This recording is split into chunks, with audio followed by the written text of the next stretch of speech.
So you probably have never seen these because nearly 100% of my customers have never seen them. This is called a bore action Bore-Tech wiper.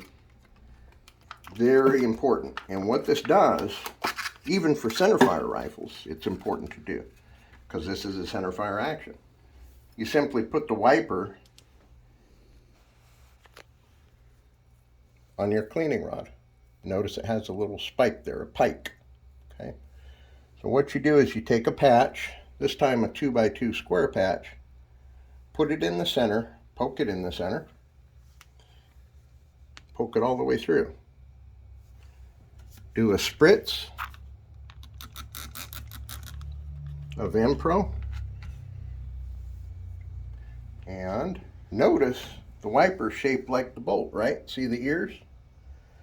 So it has to go into the receiver from the rear. You got to push it hard. You go all the way into your receiver till it stops. Give it 1, 2, 3, 4, 5 turns. And then you want to walk it back out. Look at that. That was in your receiver after we did a full clean. You don't need to over clean it. Don't worry about over cleaning it. Now what I do, just in case, I go ahead and take one more patch and I'm going to lubricate it with a CLP, lightly, not heavy. You don't want a lot of gunk in there. So we'll take G96, a couple of spritz, all it takes.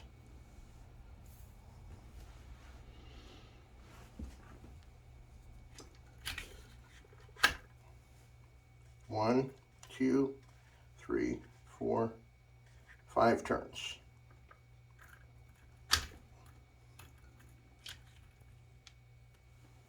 And there you go. Now it's cleaned and lubricated.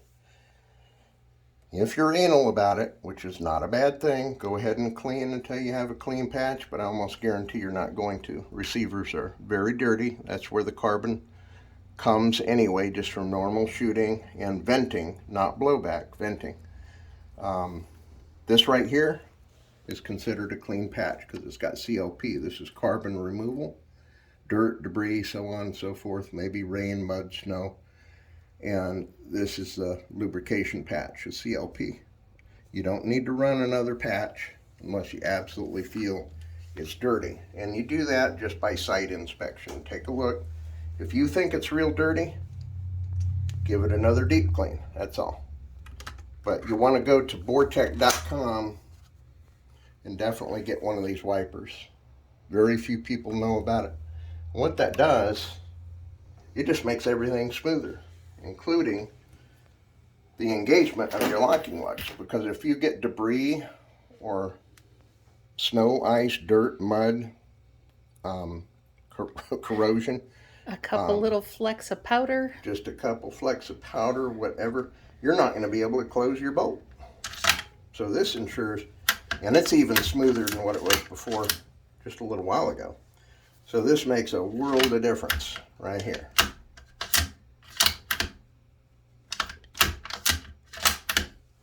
and it does have a really tight tolerance, so make sure that you don't have a little stray fleck of a grain of powder in there, because it will not close.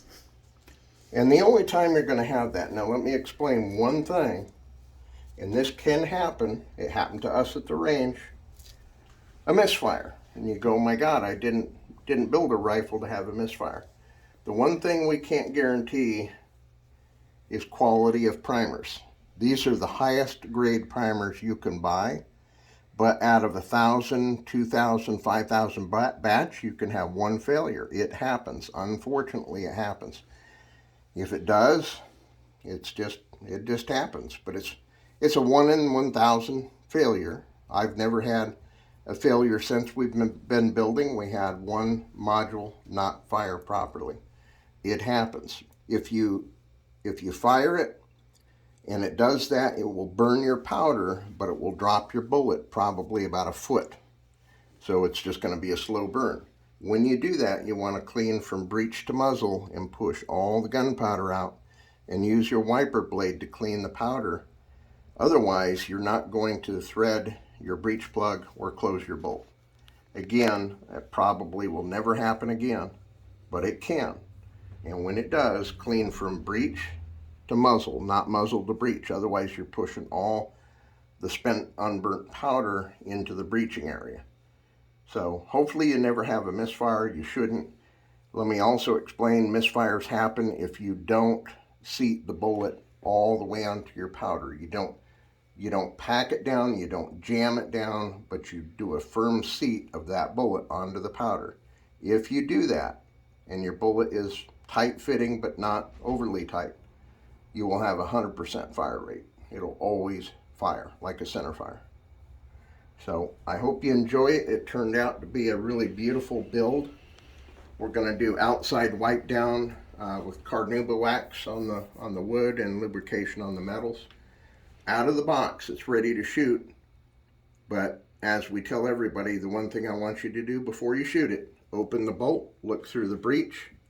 You should see a small pinhole of light. If you do, that means you have no bore obstruction, you're ready to load. Do not clean the rifle before you shoot. Shoot the rifle. I'll recommend one more thing. Before you shoot and load it, put a prime module in, do a snap cap fire of just the primer. What that does, it clears the breech plug of any obstruction, whether it be a small piece of dirt, cloth, lubrication left over. You want to probably snap one of these off. No powder, no bullet, just snap it off. You can even do it in the home or out in the back porch, your yard, whatever. It makes a little pop, like a BB gun.